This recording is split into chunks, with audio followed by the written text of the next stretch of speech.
Hello everyone. आज शुरू करते हैं एक नया टॉपिक जिसका नाम है थर्मोडायनेमिक्स। बहुत ही important topic from the competitive point of view. तो चलिए शुरू करते हैं इस वीडियो को। थर्मोडायनेमिक्स। थर्मोडायनेमिक्स। तो what do you mean by thermodynamics? Now the question is what do you mean by thermodynamics? Thermo का मतलब होता है हीट और डायनामिक्स का मतलब होता है मोशन। भाई ये तो बहुत ही आसान है, हीट इन मोशन ऐसे कह सकते हैं। मतलब ये ऐसा ब्रांच है फिजिक्स का जो कि स्टडी करता है about the heat in motion. मतलब क्या सर? मतलब ये होगा कि हीट कैसे ट्रांसफर होता है एक जगह से दूसरे जगह, उसके बारे में स्टडी करना का प्रोसेस को हम कहते हैं थर्मोडायनामिक्स। ओके। और इसको लेकर बहुत सारा किस्सा भी है, बहुत मजेदार किस्सा भी है। कैसे? मान लो एक कंडक्टर है, लोगों ने तो कहीं सर अपना एज्यूम थ्योरी दे दिए कि भाई ऐसे हीट ट्रांसफर होता है, बट जो कि सही नहीं है, बाद में जाकर पता चला।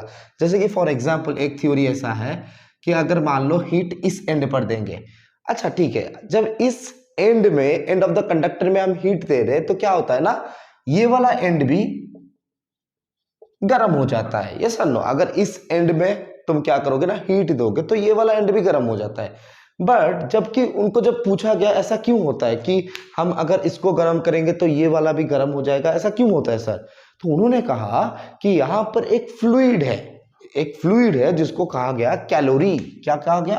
वो फ्लूइड का नाम कहा गया कैलोरी।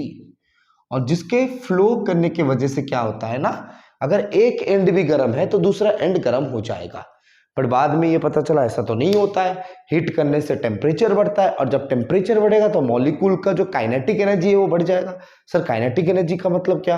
भाई rotational kinetic energy, vibrational kinetic energy, translational kinetic energy, ये सारे काइनेटिक एनर्जी बढ़ जाएंगे। जब ये सारे काइनेटिक एनर्जी बढ़ जाएंगे, without the movement of the particle, without the movement of the molecule, still क्या होगा ना, एनर्जी एक जगह से दूसरी जगह ट्रांसफर हो पाएगा, जिसको हम कहते हैं काइनेटिक एनर्जी, और जिसको हम क्या कहते हैं ना, हीट कहते हैं। तो हीट बेसिकली क्या होता है ना, हायर टेम्परेचर से लोअर टेम्परेचर फ्लो करेगा। भाई जब हमने इसको हीट किया, इसका टेम्परेचर ज्यादा होगा, इसका टेम्परेचर कम होगा। जब इसका टेम्परेचर कम है, इसका टेम्परेचर ज्यादा है, टेम्परेचर डिफरेंस बनता है। ये सर नो, और टेम्परेचर डिफरेंस जब बनेगा, हीट का फ्लो देखने को मिलेगा। सो ये जो जितने भी एज्यूम्ड थ्योरी थे उस टाइम पे, ये गलत हो गए। ऐसा कोई फ्लूइड, कैलोरी, ऐसा कुछ नहीं है भाई। ये होता है बस टेम्परेचर के डिफरेंस के वजह से। ठीक है, बहुत बढ़िया। अब यहां से एक तो आइडिया हमें मिल चुका है कि यहां पर हीट के मोशन के बारे में हम पढ़ने वाले हैं, हीट कैसे ट्रांसफर हो रहा है उसके बारे में पढ़ने वाला है। सो डायरेक्टली हम स्टार्ट करेंगे from the first law of thermodynamics and उसके प्रॉब्लम्स भी हम सॉल्व करने की कोशिश करेंगे। Then we will go to the second law of thermodynamics, जैसे वहां पर heat pump, heat engines, Carnot cycle, ये सारा चीज के बारे में पढ़ने की कोशिश करेंगे। ठीक है, बहुत बढ़िया। तो शुरू करते हैं with a very famous first law of thermodynamics. तो फर्स्ट लॉ ऑफ थर्मोडायनेमिक्स होता क्या है? फर्स्ट लॉ ऑफ थर्मोडायनेमिक्स, अगर मैं वन वर्ड में इसको डिफाइन करूंगा, बेसिकली ये लेक्चर जो है थ्योरी लेक्चर समझ सकते हो, क्योंकि ये अगर नहीं होगा ना तो प्रॉब्लम हम सॉल्व नहीं कर पाएंगे। ये इंग्रेडिएंट है जो आगे जाकर हम यूज करने वाले हैं। सो बहुत ही इंपॉर्टेंट लेक्चर है। फर्स्ट लॉ ऑफ थर्मोडायनेमिक्स क्या है? ये अगर मैं वन वर्ड में बताऊंगा, ये nothing but the law of conservation of energy. Law of conservation of क्या ना, एनर्जी। भाई law of conservation of energy क्या होता है सर?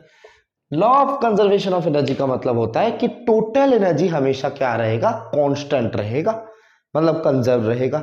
ना वो बन सकता है, ना वो डिस्ट्रॉय हो सकता है, बस एक फॉर्म से दूसरे फॉर्म में कन्वर्ट हो सकता है। Energy can neither be created nor be destroyed, it is only converted from one form to another form. So total energy हमेशा क्या रहने वाला है, कांस्टेंट रहने वाला है। ठीक है, बहुत बढ़िया। एक मान लो सिस्टम लेते हैं, दिस इज ए सिस्टम, और ये सिस्टम में बहुत सारे मॉलिक्यूल्स है, बहुत सारे पार्टिकल्स है। मान लो ये गैसियस मॉलिक्यूल का सिस्टम है, बहुत सारे मॉलिक्यूल्स, बहुत सारे पार्टिकल्स है। अगर मैं यहां पर हीट प्रोवाइड करूंगा, हीट है डी क्यू, कैलकुलस में पता है dx dy, ये क्या होता है सर, ये स्मॉल x होता है, स्मॉल चेंज इन x, स्मॉल y होता है, स्मॉल चेंज इन y। मान लो मैं कुछ हीट dq प्रोवाइड कर रहा हूं, अब dq जब मैं प्रोवाइड करूंगा, ये हीट जो है, ये एनर्जी जो है, ये दो टाइप में डिवाइड हो जाएगा। क्या है वो दो टाइप? पहले क्या होगा, ये जो dq जाएगा, ये मॉलिक्यूल का, ये पार्टिकल का इंटरनल एनर्जी को चेंज करेगा। अब मान लो सपोज मैं आइडियल गैस कंसीडर करूंगा, आइडियल गैस के मॉलिक्यूल्स को कंसीडर कर रहा हूं, तो जब आइडियल गैस की बात हो रही है, रियल गैस की भी बात होगी धीरे धीरे, आइडियल गैस की जब बात हो रही है, वहां पर सिर्फ और सिर्फ कंसीडर किया जाएगा काइनेटिक एनर्जी को। मतलब जितने भी प्रकार काइनेटिक एनर्जी है, चाहे वो ट्रांसलेशनल काइनेटिक एनर्जी हो, चाहे वो वाइब्रेशनल काइनेटिक एनर्जी हो, चाहे वो रोटेशनल काइनेटिक एनर्जी हो, ये सारे काइनेटिक एनर्जी को कंसीडर किया जाएगा। ठीक है।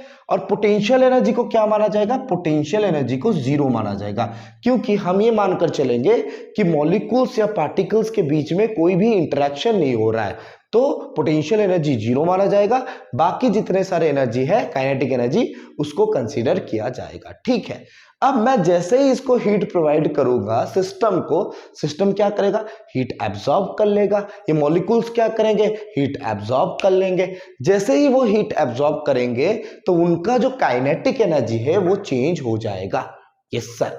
अगर काइनेटिक एनर्जी चेंज होगा, इसका मतलब इंटरनल एनर्जी भी चेंज होगा। हाँ भाई हाँ, अगर dq हीट दोगे तो क्या होगा? सिस्टम का इंटरनल एनर्जी चेंज होगा। du, इंटरनल एनर्जी को u से दिखाते हैं। क्यों? क्योंकि जैसे ही तुम हीट दे रहे हो, क्या हो रहा है ना, टेम्परेचर जो है वो बढ़ रहा है। ठीक है। टेम्परेचर बढ़ने से काइनेटिक एनर्जी क्यों बढ़ेगा? क्योंकि temperature is directly related to the energy. हाँ, temperature is directly related to the energy. भाई टेम्परेचर बढ़ाओगे तो एनर्जी बढ़ेगा, डायरेक्टली प्रोपोर्शनल। ये वाइस वर्सा भी सही है। ऐसे तो फॉर्मूला भी है कि energy is equal to 3/2 kBT। ये आगे जाकर देखेंगे भाई, ये तो सारे कांस्टेंट है। So energy and time they are correlated, they are related to each other, although dimensionally same नहीं है, बट टेम्परेचर बढ़ाने से एनर्जी बढ़ता है। तो जैसे ही तुमने हीट दिया सिस्टम को, मॉलिक्यूल्स ने क्या किया? वो हीट को एब्जॉर्ब किया, और जैसे ही मॉलिक्यूल्स ने वो हीट को एब्जॉर्ब किया, टेम्परेचर बढ़ गया, और जैसे ही टेम्परेचर बढ़ा, काइनेटिक एनर्जी बढ़ गया। और ये काइनेटिक एनर्जी जो बढ़ रहा है, ट्रांसलेशनल एनर्जी भी बढ़ रहा है, वाइब्रेशनल भी बन रहा है, और रोटेशनल भी बढ़ रहा है। तो ऐसे करके इंटरनल एनर्जी क्या हुआ? मॉलिक्यूल का चेंज हो गया। सारे मॉलिक्यूल्स हीट एब्जॉर्ब करेंगे। अब ऐसा तो नहीं है कि एक मॉलिक्यूल एब्जॉर्ब करेगा, नहीं होगा भाई। जितने मॉलिक्यूल्स है, यहाँ पर टोटल 9 मॉलिक्यूल्स में दिखा रहा हूँ, रियलिटी में बहुत सारे मॉलिक्यूल्स होंगे। तो सारे मॉलिक्यूल्स ये हीट को एब्जॉर्ब करके अपना इंटरनल एनर्जी को चेंज कर देंगे। मतलब सिस्टम का इंटरनल एनर्जी चेंज हो जाएगा, और चेंज को मैंने दिखाया है बाय du। ठीक है। तो सर क्या एनर्जी कंजर्व हो गया? नहीं हुआ, क्योंकि जितना हीट में दे रहा हूं वो इंटरनल एनर्जी को बढ़ा रहा है, वो इंटरनल एनर्जी को चेंज कर रहा है। क्योंकि हीट देने से टेम्परेचर बढ़ेगा, और टेम्परेचर बढ़ने से क्या होगा? काइनेटिक एनर्जी बढ़ेगा, तो इंटरनल एनर्जी बढ़ जाएगा। इसका मतलब चेंज हो गया। बाकी का जो पोर्शन ऑफ एनर्जी बचा वो क्या होगा?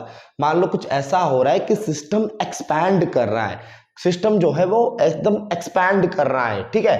तो जो हीट मैं प्रोवाइड कर रहा हूं dq, वो इंटरनल एनर्जी को बढ़ा रहा है, इंटरनल एनर्जी सिस्टम का बढ़ा रहा है, इंक्रीज करवा रहा है, चेंज हो रहा है। और बाकी का जो एनर्जी बच रहा है उसको वो वर्क डन में यूज कर रहा है, work done by the system, dw। ठीक है। So dq is equal to du plus dw। ठीक है, बहुत बढ़िया।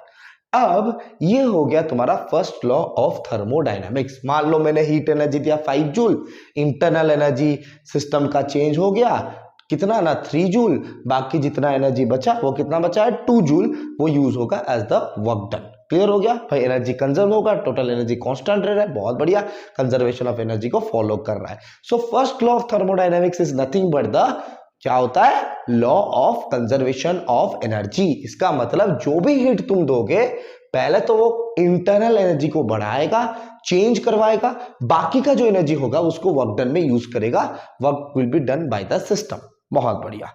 ठीक है। अब ये इंटरनल एनर्जी जो होता है, ये तो हो गया फर्स्ट लॉ ऑफ थर्मोडायनामिक्स। ये इंटरनल एनर्जी जो होता है, this internal energy D U, इसको हम कहते हैं change in the internal energy, change in the internal energy. ये change in the internal energy क्या होता है? देखो, ये change in the internal energy क्या होता है? बेसिकली ये जो इंटरनल एनर्जी है ये एक स्टेट वेरिएबल है। ये कैसा वेरिएबल है? स्टेट वेरिएबल होता है, ठीक है, ये होता है state variable. Sir state variable क्या होता है? स्टेट वेरिएबल है एक ऐसा वेरिएबल, या जैसे हम कह सकते हैं conservative non conservative force. Conservative force में क्या होता है भैया कि work done by force is independent of the path, वो पाथ के ऊपर डिपेंड नहीं करता है, बस इनिशियल एंड फाइनल पोजीशन के ऊपर करेगा। नॉन कंजर्वेटिव में क्या होता है? वर्क डन पाथ के ऊपर डिपेंड करता है। वैसे इंटरनल एनर्जी जो होता है वो स्टेट वेरिएबल है, और स्टेट वेरिएबल पाथ के ऊपर डिपेंड नहीं करेगा। मान लो यहाँ पर u1 है, यहाँ पर u2 है, I am defining the change in the internal energy, मतलब u2 माइनस u1 हो जाएगा। अब ये चेंज करने के लिए पाथ चाहे जो भी कुछ हो, चाहे ये पाथ हो, चाहे ये पाथ हो, चाहे ये पाथ हो, भाई पाथ के ऊपर वो डिपेंड नहीं करेगा। जैसा भी पाथ हो, चेंज हमेशा क्या होगा? u2 माइनस u1 होगा। This is always defined. I guess ये समझ में आ रहा है, ठीक है। जैसे हमने डिफाइन किया था conservative force, work done by conservative force is always what? Path independent, path के ऊपर वो डिपेंड नहीं करता है। भाई जैसा पाथ हो, कैसा भी पाथ हो, वर्क डन वहां पर पाथ के ऊपर डिपेंड नहीं करेगा। ये सर नो, वर्क डन हर पाथ में क्या रहेगा? चाहे वो बड़ा पाथ हो, चाहे वो छोटा पाथ हो, चाहे वो कैसा भी पाथ हो, वहां पर वर्क डन क्या रहता है ना? सेम रहता है। ये सर नो, वर्क डन हर पाथ के लिए सेम रहता है, और वर्क डन ओनली डिपेंड करता है इनिशियल एंड फाइनल पोजीशन के ऊपर। वैसे ही इंटरनल एनर्जी का जो चेंज है वो सिर्फ इनिशियल एंड फाइनल पॉइंट के ऊपर डिपेंड करेगा, चाहे वो कैसा भी पाथ हो, चेंज हमेशा u2 माइनस u1 ही रहने वाला है। तो जो भी हमने हीट दिया उसने क्या किया? इंटरनल एनर्जी को बढ़ा दिया, du कर दिया, और बाकी का जो एनर्जी बचा उसको वर्क डन में यूज कर लिया, dw। सो ये हो गया तुम्हारा law of conservation of energy, ठीक है, बहुत बढ़िया। अब इसके बाद कैसे हम वर्क डन को डिफाइन कर सकते हैं वो देखते हैं, ठीक है। तो चलिए डिफाइन करते हैं वर्क डन को। तो हमें सबको पता है, देखो भैया, जैसे ही थर्मोडायनेमिक्स में हम आ गए, वर्क डन को फोर्स इनटू डिस्प्लेसमेंट नहीं लिखेंगे, यहां पर हम लिखेंगे du plus pressure into change in volume. Yes, this is the expression we should keep in our mind. dq is equal to du plus pdv। ये pdv कहां से आया? I will explain this, okay. So ये हो जाएगा तुम्हारा first law of thermodynamics, ठीक है। तो पता है ना, ये आएंगे वर्क डन के ऊपर आएंगे, एकदम डिटेल में बात करेंगे वर्क डन आइडियल गैस के लिए क्या होता है, हर प्रोसेस के लिए, आइसोथर्मल, आइसोबारिक, हर प्रोसेस के लिए बात करेंगे, ठीक है, ओके। सो ये हो गया dq is equal to du plus pdv। मान लो अभी मैं क्या करूंगा कि अगर ये dq is equal to du plus pdv है, कांस्टेंट वॉल्यूम के लिए इसको मैं लिखूंगा कांस्टेंट वॉल्यूम। तो अगर वॉल्यूम कांस्टेंट होगा तो क्या dv जीरो होगा? हाँ सर बिल्कुल, क्योंकि डेरिवेटिव कांस्टेंट का क्या होता है? जीरो होता है। सो dq फंक्शन ये वॉल्यूम के लिए क्या हो गया ना? duv प्लस क्या हो गया ना? जीरो हो गया। यस और नो, क्योंकि वॉल्यूम कांस्टेंट होने की वजह से dv क्या हो गया ना? जीरो हो गया। चेंज इन वॉल्यूम क्या हो गया ना? जीरो हो गया। बहुत बढ़िया। अगर dv जीरो हो गया तो क्या सर du को, मतलब यहां पर v लिखना जरूरी है? तो ये तो आइडिया होना चाहिए कि इंटरनल एनर्जी अगर लिखेंगे आइडियल गैस के लिए, इंटरनल एनर्जी अगर लिखेंगे आइडियल गैस के लिए, आइडियल गैस के लिए इंटरनल एनर्जी किसके ऊपर डिपेंड करता है? Only a function of temperature, सिर्फ टेम्परेचर के ऊपर डिपेंड करेगा। हाँ बिल्कुल, सिर्फ टेम्परेचर के ऊपर डिपेंड करेगा। जैसे कि ये टेम्परेचर के ऊपर ओनली डिपेंड करेगा, सो यहाँ पर v ना लिखने में भी कोई फर्क नहीं पड़ने वाला है। So you can just write dq at constant volume is equal to du। अच्छा ठीक है, जैसे कि हमने पढ़ा था स्पेसिफिक हीट कैपेसिटी, क्या होता है ये? स्पेसिफिक हीट कैपेसिटी C होता है। हाँ सर बिल्कुल, कितना अमाउंट ऑफ हीट चाहिए to raise the temperature of a 1 gram substance by 1 degree Celsius, कितना अमाउंट ऑफ हीट चाहिए? मान लो dq अमाउंट ऑफ हीट चाहिए to raise the temperature of 1 gram substance, yes sir, m by 1 degree Celsius dt। ये था specific heat capacity, dq is equal to mc del dt, okay. अगर मैं आप बात करूंगा मोलार स्पेसिफिक हीट के बारे में, तो ये क्या था, ये सी होता है स्पेसिफिक हीट, ठीक है। अगर मैं बात करूंगा मोलार स्पेसिफिक हीट, तो मास की जगह क्या आ जाएगा, नंबर ऑफ मोल्स आ जाएगा। Yes sir, C is equal to D Q by N D T. तो यहां पर क्या आ गया, molar specific heat. So C is equal to dq by ndt. So I can write here dq is equal to nc dt. बहुत बढ़िया, nc dt, ये expression मिल गया। अगर ये एक्सप्रेशन यहाँ पर सब्स्टिट्यूट कर लेंगे तो क्या होगा, कुछ नहीं होगा, ये dq है, dq is equal to du है। अच्छा, dq की जगह मैं लिख सकता हूँ nc dt is equal to du, कोई फर्क नहीं पड़ रहा है, और कांस्टेंट वॉल्यूम के लिए है, so ncv is equal to D T equal to D U, ऐसे भी लिख सकता हूं। सो ये हो गया molar specific heat at constant volume. मतलब अगर नंबर ऑफ मोल्स को 1 लेंगे तो सीवी को क्या लिख सकते हैं, D Q by D T at constant volume. वैसे ही molar specific heat at constant pressure को कैसे लिखते हैं, D Q by D T at constant pressure. बहुत बढ़िया। अब आइडियल गैस की बात हो रही है, तो इंटरनल एनर्जी किसका फंक्शन होगा, सिर्फ टेम्परेचर का। ये किसके लिए, आइडियल गैस के लिए सिर्फ टेम्परेचर के ऊपर वो डिपेंड करता है। रियल गैस में क्या होगा, टेम्परेचर वॉल्यूम दोनों के ऊपर डिपेंड करेगा। अच्छा ठीक है, तो ड्यू इतना आ गया एनसीवी dt। तो पहला एक्सप्रेशन क्या था वो देखते हैं। फर्स्ट लॉ क्या कहता है, dq is equal to du plus pdv। बहुत बढ़िया। अब यहां से हमें क्या मिल रहा है, यहां से मिल रहा है dq is equal to nc dt। अच्छा ठीक है, अच्छा dq इज इक्वल टू क्या मिल रहा है, nc dt, और du हमें क्या मिल रहा है, ncv dt प्लस क्या, pdv। so we can write this equation like this, okay or not, and du is equal to ncv dt। but ये याद रखना चाहिए, ये किसके लिए हम लिख रहे हैं, आइडियल गैस के लिए लिख रहे हैं। किसके लिए लिख रहे हैं, इंटरनल एनर्जी का चेंज आइडियल गैस के लिए लिख रहे हैं, जो कि केवल और केवल किसके ऊपर डिपेंड कर रहा है, टेम्परेचर के ऊपर डिपेंड कर रहा है। तो यहां पर मैं वॉल्यूम लिखूं या ना लिखूं कुछ फर्क नहीं पड़ता है। So I can write du is equal to NCV dt, and ये आइडियल गैस के लिए है फॉर एनी प्रोसेस, कोई भी प्रोसेस हो, आइसोथर्मल, एडियाबैटिक, कैसा भी प्रोसेस हो, ये फॉर्मूला हम हमेशा लिख सकते हैं। जैसे ही न्यूमेरिकल्स करेंगे और क्लैरिटी आएगा। तो ये क्या है भैया, मोलर स्पेसिफिक हीट है। ओके, नंबर ऑफ मोल्स अगर 1 लेंगे एट कांस्टेंट वॉल्यूम ये होगा, कांस्टेंट प्रेशर के लिए ये होगा। और एक इंपॉर्टेंट रिलेशन, धीरे धीरे प्रॉब्लम एरिया में जाएंगे इसलिए थोड़ा मैं आइडिया दे रहा हूं क्या क्या हम करने वाले हैं। भाई मेयर्स रिलेशन आना चाहिए, आई होप ये सब ने नोट कर लिया है।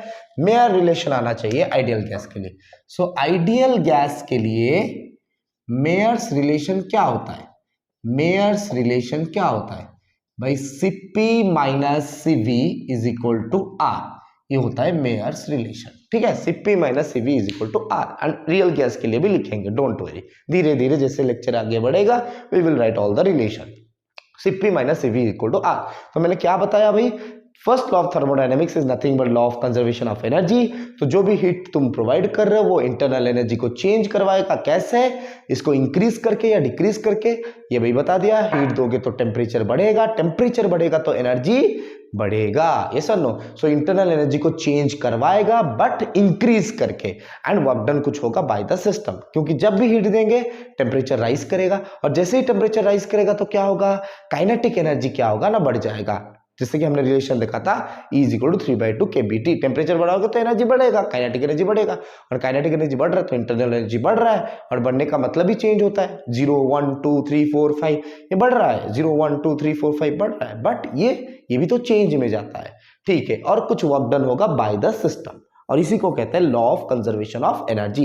हीट दिया, टेम्परेचर बढ़ा, एनर्जी बढ़ा, और एनर्जी बढ़ा का मतलब क्या, एनर्जी चेंज हो रहा है। क्या चेंज हो रहा है, इंटरनल एनर्जी चेंज हो रहा है, कैसे, इंक्रीज होके 0 1 2 3 4 5 ये क्या हो रहा है, इंक्रीज हो रहा है। क्या चेंज हो रहा है, हाँ बिल्कुल चेंज हो रहा है। तो और क्या हो रहा है, वर्क डन हो रहा है बाय द सिस्टम। अच्छा ठीक है, बाकी भी हमने रिलेशन वगैरह जो भी था हमने लिख लिया। ये प्रोसेस क्या क्या हो सकता है, देखो भाई प्रोसेस क्या क्या हो सकता है हमारे पास। अगर मान लो कुछ दे रहा है आइसोथर्मल प्रोसेस, ये आइसोथर्मल प्रोसेस क्या है, बहुत ही बेसिक सा लेक्चर है।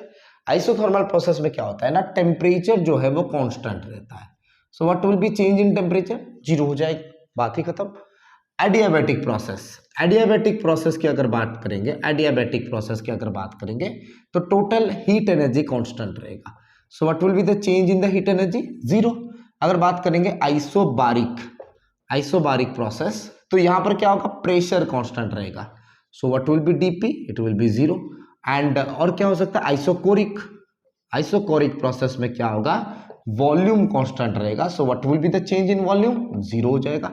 ठीक है, आइसोथर्मल, एडियाबैटिक, आइसोबारिक, आइसोकोरिक, और क्या हो सकता है भैया?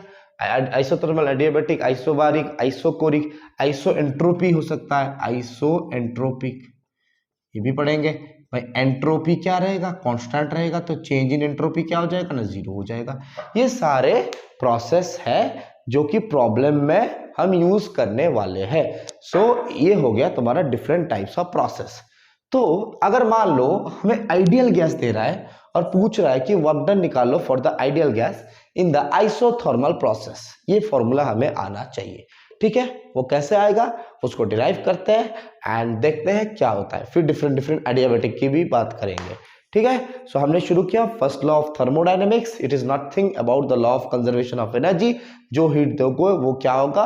वो टेम्परेचर बढ़ाएगा सिस्टम का, मतलब हर एक मॉलिक्यूल्स का, और जैसे ही वो टेम्परेचर हर एक मॉलिक्यूल्स का बढ़ाएगा काइनेटिक एनर्जी बढ़ेगा, और जैसे ही काइनेटिक एनर्जी बढ़ता है इंटरनल एनर्जी भी क्या होगा? बढ़ेगा, क्योंकि पोटेंशियल एनर्जी को हमने जीरो माना है, आइडियल गैस है।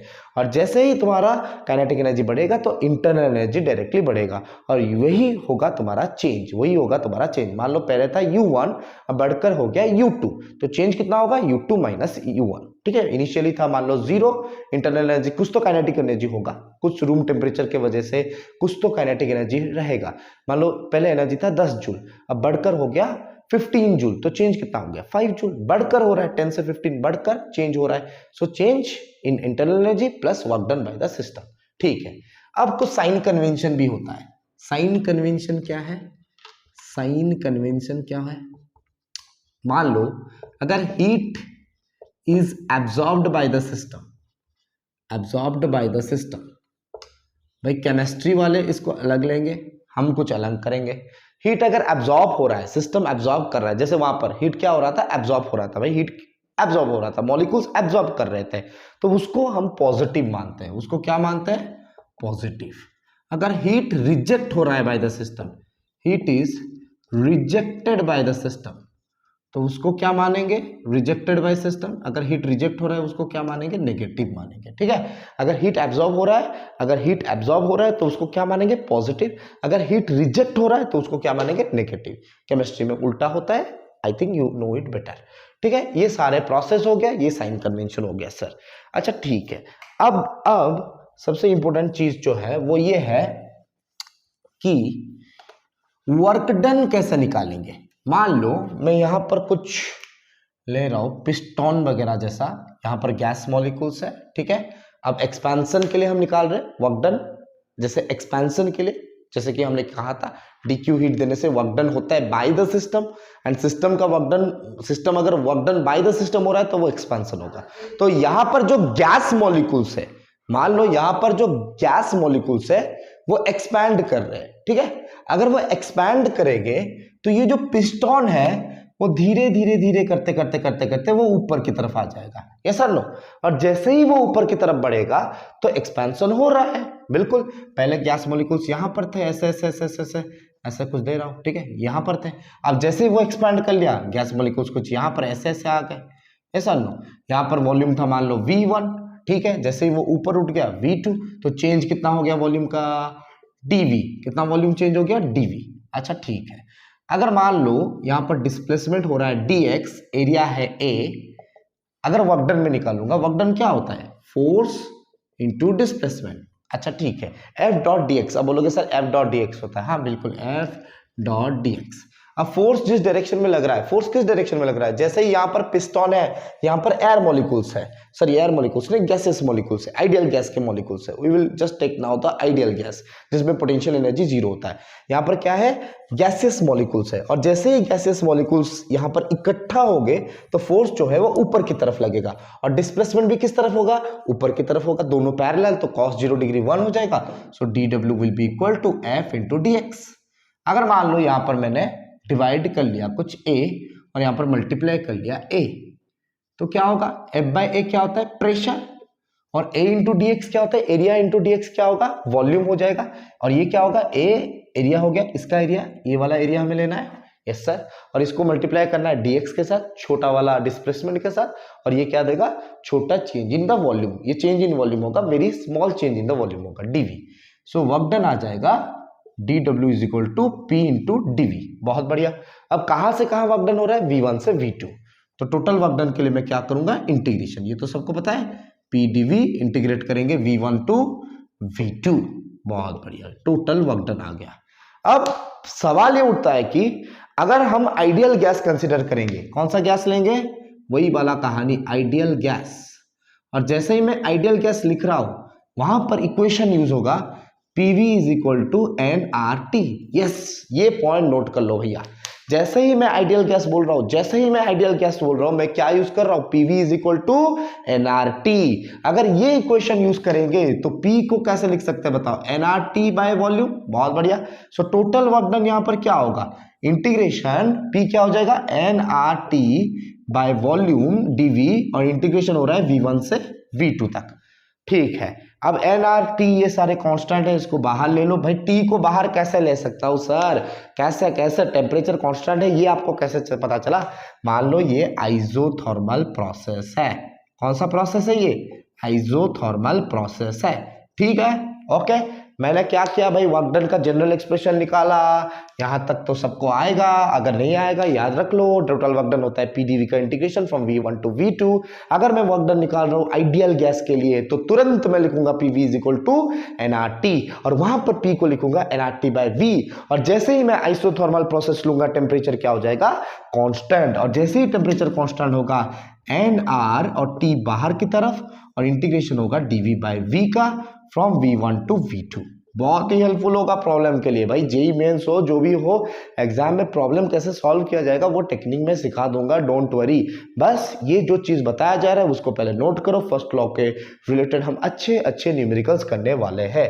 सो टोटल वर्क डन क्या हो जाएगा बताओ भाई, nRT ये क्या हो गया, ये इंटीग्रेशन सबको आता है नहीं आता है, ये v है उसका डिफरेंशिएशन ऊपर है, v का डिफरेंशिएशन dv, ये लॉगरिथम v होता है। ठीक है, अगर याद नहीं है तो याद रख लो dx बाई x का इंटीग्रेशन ln x।